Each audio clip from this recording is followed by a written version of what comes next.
안녕하세요. 캐나다 회계세무 완전정복 채널의 진행자 써니입니다. 지난 15부에서는 학자금 대출 이자 공제에 대해 알아봤는데요. 오늘은 조금 더 적극적인 방법입니다. 이미 모아둔 내 은퇴자금, 즉 RRSP를 활용해서 다시 공부를 시작할 수 있는 방법, 바로 평생교육비 플랜, 라이플롱 러닝 플랜에 대해 이야기해 보겠습니다.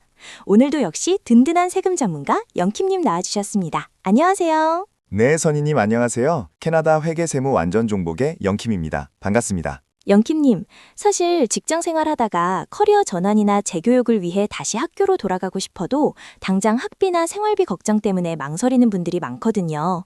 그런데 은퇴자금인 RRSP를 이용해서 교육비로 쓸 수 있는 방법이 있다고요? 네, 맞습니다. 보통 RRSP를 그냥 인출하면 세금을 엄청나게 떼이잖아요. 그런데 정부가 평생교육비 플랜, 즉 LLP라는 제도를 통해 본인이나 배우자의 교육을 목적으로 인출할 때는 세금을 한 푼도 떼지 않고 돈을 꺼내 쓸 수 있게 해줍니다. 세금 없이 꺼내 쓴다니 정말 솔깃한데요. 그럼 이건 그냥 주는 돈인가요? 아니면 나중에 갚아야 하나요? 아주 중요한 포인트입니다.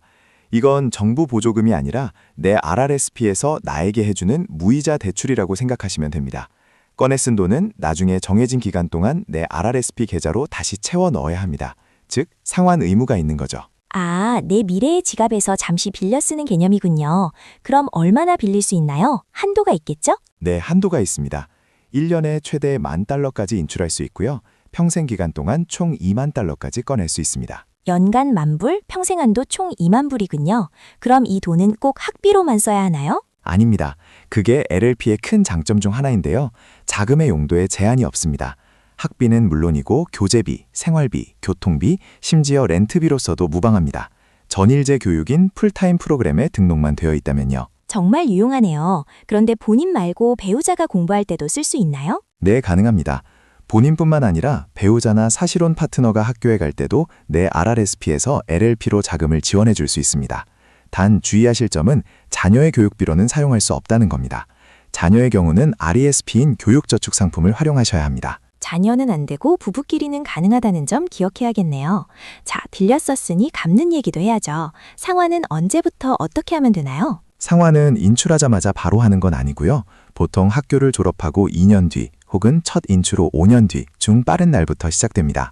상환 기간은 총 10년이고요. 매년 총 인출액의 10분의 1, 즉 10%씩은 꼬박꼬박 RRSP에 다시 넣어야 합니다. 10년에 걸쳐서 10%씩이군요. 만약에 돈이 없어서 그 해에 상환을 못하면 어떻게 되나요? 그러면 페널티가 있습니다.